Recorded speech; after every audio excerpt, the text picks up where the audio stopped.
Hi Taurus, Enchantress here, master weaver of mystery suspense thrillers as well as broadcaster of astrology. Welcome to Enchantress Press Astrology. First, I'd like to thank you for being here, for lending me your ears, your eyes, and your time. I know it is valuable. I will be sharing information with you, valuable information about the astrology and the cosmos that will help you to navigate your month for the best outcomes. Please don't hesitate to like the video and subscribe to the channel, please. It does help me grow. If you'd like to know more about Enchantress the author, you can hit the down bar, and all of my social media links are there, as well as the links for the healing chakra beads and the sun catchers. Now, you probably noticed that the setup is a little different. I know I'm kind of off camera a little bit. I wanted to have, it was a little better when I wasn't sitting on this pillow, but now that I'm cushioned my bottom, I'm a little higher up. Anyway, I have this natal chart behind me because a lot of the people who watch me didn't follow their astrology previously, so they don't know what I'm talking about a lot of the time. So this is simply to hear as a reference so that I can show. If you are looking at this, the planets are on the outer, the signs are on the outer layer of the natal chart. The planets are on the next layer that rule them.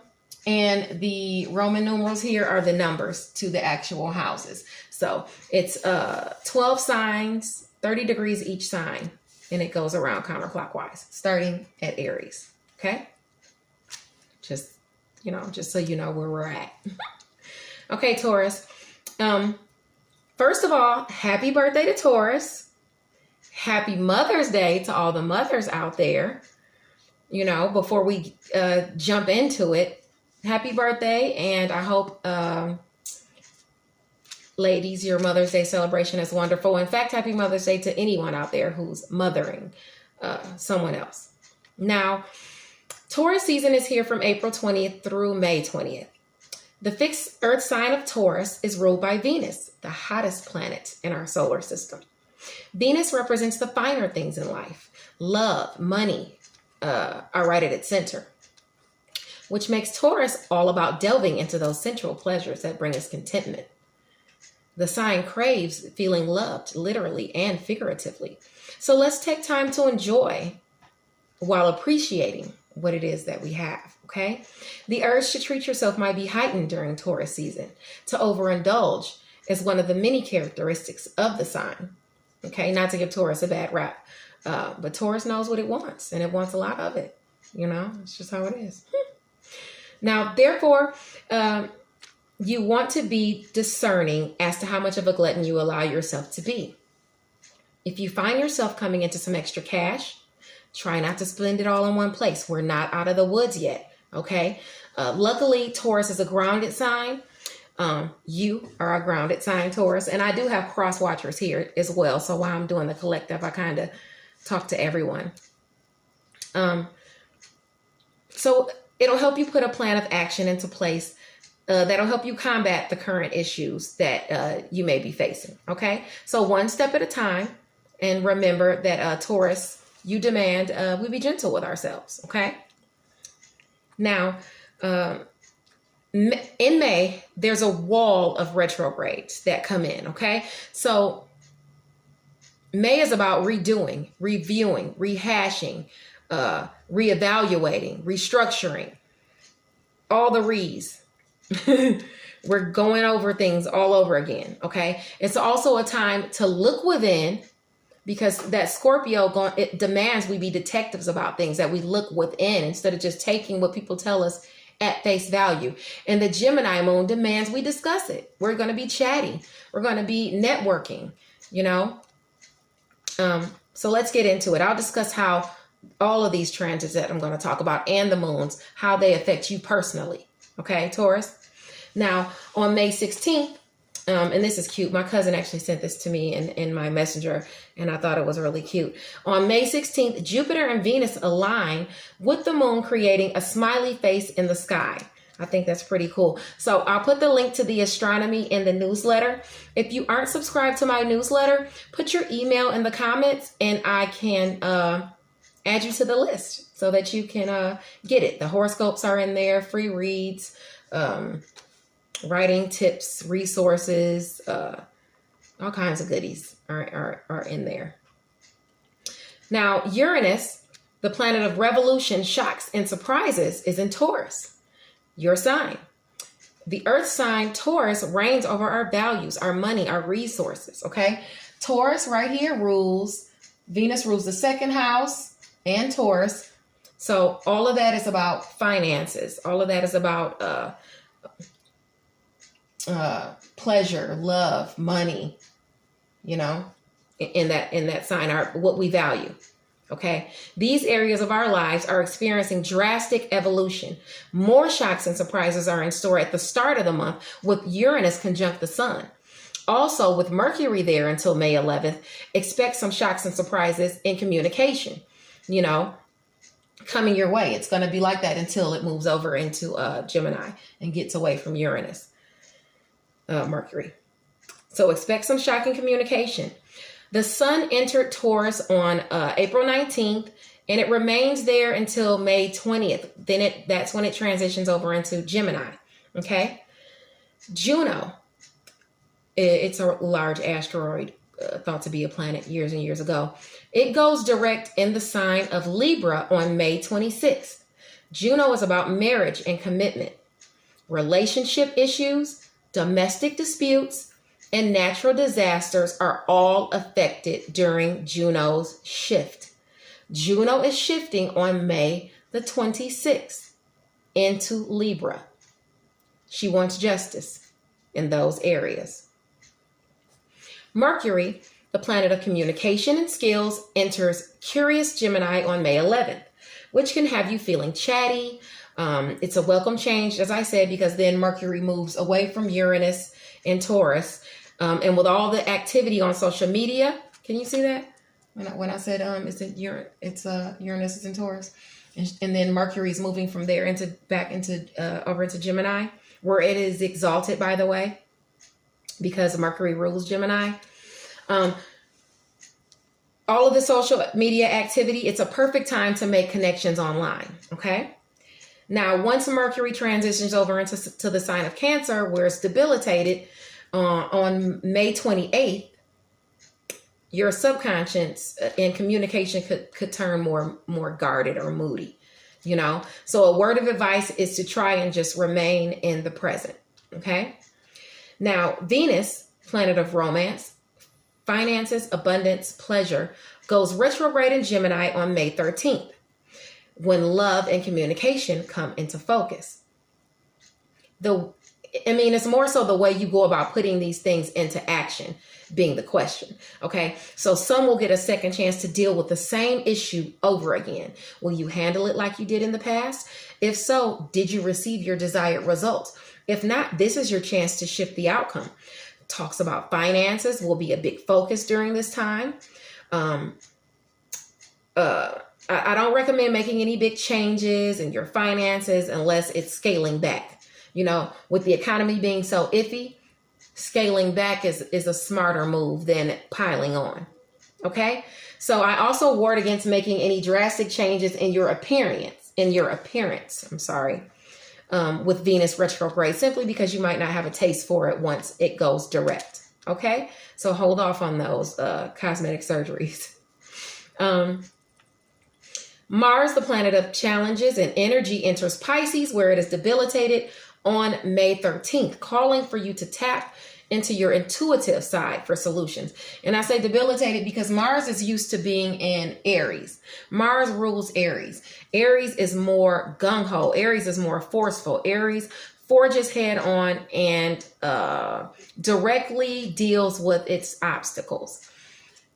Pisces is a different kind of energy. It wants to not exert so much energy and effort towards it, but use their intuition more so to gain their desired result. With that being said, regardless as to their respective energies, these energies are being brought together at this point. And with them being brought together at this point, they have to work together.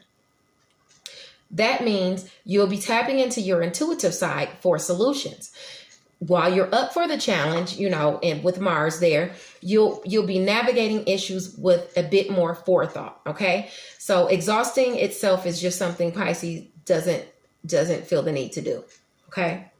So just don't do it. Jupiter goes retrograde at 27 degrees in the sign of Capricorn on May 14th. Okay. So it's joining Pluto, heightening everything within its sphere. Remember, Pluto is joining Pluto in the retrograde, heightening everything in its sphere. Remember, Jupiter wants bigger. That doesn't always necessarily translate into better. Okay. And I'll elaborate about that below. Just know that the Jupiter transit also affects travel as well. Okay. Just so there still may be some delays in travel. Sorry, I'm supposed to be talking, not typing. Saturn goes retrograde in Aquarius at 1 degree on May 11th. As you know, Saturn is the planet of restrictions, responsibility, even karma, good or bad. Your actions help determine how your karma plays out. Okay, so I wouldn't make any drastic career changes right now. No drastic changes in your foundation. Okay. Now, Pluto, the planet of rebirth, renewal, resources, taxes, debt. It's now retrograde in October, until October the 4th. I'm sorry. This is a time of transformation for the collective. Be gentle with yourselves. In the coming months, our faith will be tested. Don't allow yourself to be blindly deceived or led by fear. Do your homework before believing any media or social propaganda, as it will be shoved into our faces from all directions.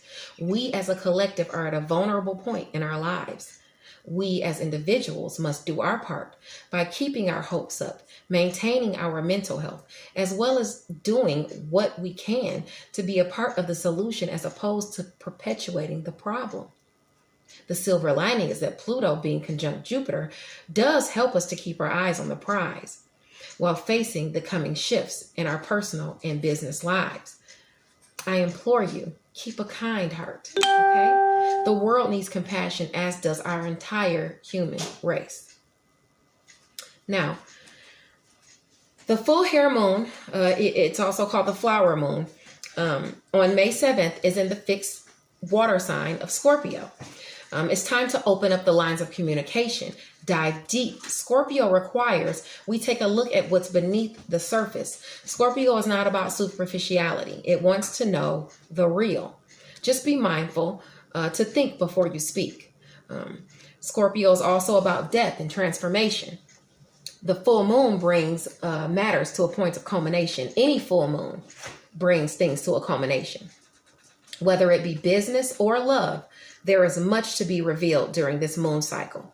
Okay, this moon sky cycle T-squares Mars in Aquarius and the Sun in Mercury in Taurus. Let me show you. So the moon is here, the full moon in Scorpio. Mars is going to be here in Aquarius. Okay, and then down here in Taurus, you have the Sun and you have Mercury. So that's your T-square right there that you're receiving. That's mucking things up during that moon, or causing some surprises and stuff during that moon, or challenges, I would say. Okay. Now, the new moon on May 22nd is in the mutable air sign of Gemini. Gemini is a curious sign who loves to communicate, moreover, network. Okay. What new endeavors would you like to see in the works? It's a perfect time to read up, ask around, take those initial steps, you know? Now, let's get into your individual horoscopes, Taurus. Okay. Now, Mercury, the planet of communication, skills, even sales, and the Sun grace your first house for the first couple of weeks of May. Okay. So all eyes will be on you, and a lot of communication will be coming your way. Okay. On the 11th, that's when Mercury moves, and the Sun also moves on the 20th. Both planets will be moving away from your first house over into your second house of finances, money, resources. The Scorpio full moon, so that will be a focus once it's in Gemini. Your money will be a focus. Both planets are helping you to navigate the energies this first half, okay? The Sun and Mercury. Now, the Scorpio full moon, I'm going to show you where the friction is kind of going to be with the Scorpio full moon, okay? So let me sit up here a little bit so you can kind of see. Okay, so there's a T-square, as I said, with the full moon here, okay?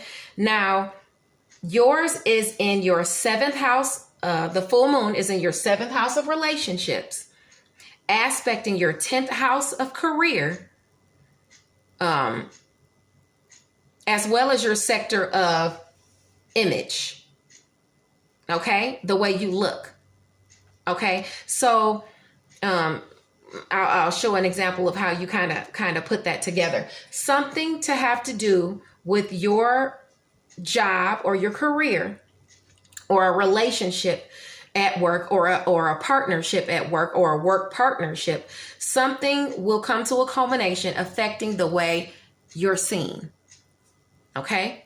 Or your image, the way you're seen, will affect a relationship at work or a partnership at work, okay? So try not to argue.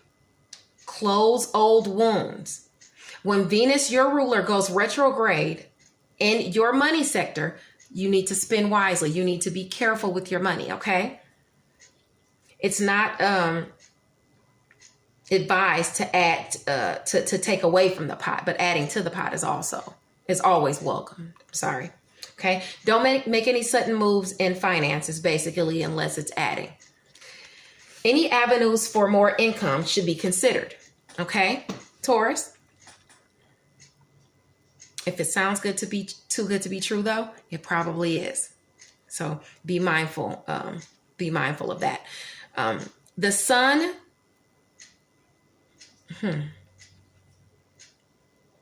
Okay, so the Sun transitioning into Gemini on May the 20th and Mercury on May the 11th, gracing your money house in Gemini, makes your finances a focus all month. Okay, so those are shining. I said that before. That's basically the same thing. We're focusing on your money houses. Your money house is a big focus. On May 13th, challenges can arise with it squaring Mars in Pisces in your 11th house of friendships and high hopes. So, you want to stay flexible because you're going to have some challenges with friends. You may have you may have to put a lot of energy into some goals that you have with your friends. Jupiter, the planet of luck and expansion, is retrograde. It being retrograde deals with your 9th house of travel, education, and spirituality. So how do you intend to evolve, Taurus, is what you want to ask yourself. How do you want to go about growing and changing? Saturn, planet of karma and restrictions, goes retrograde in Aquarius on May 11th, affecting your 10th house of career, giving you a little bit more wiggle room, a little bit less restraint, because it is Saturn, it is backing off. So it's time for you to complete old projects, okay? The new moon on May 22nd in Gemini highlights your 2nd house again. So opportunities to make money can arise because there's a sextile that's going to be aspecting that moon. So sextiles are going to be bringing opportunities, and then that's your money house. So maybe you're going to get money to make an opportunity to make new money, to make more money. Okay. So be safe, Taurus. I hope this setup was okay for you. I know I'm kind of high or kind of off camera. You can let me know in the comments, how you felt about it. But be safe, Taurus. Thank you so much, guys. And I'll see you next month. Bye.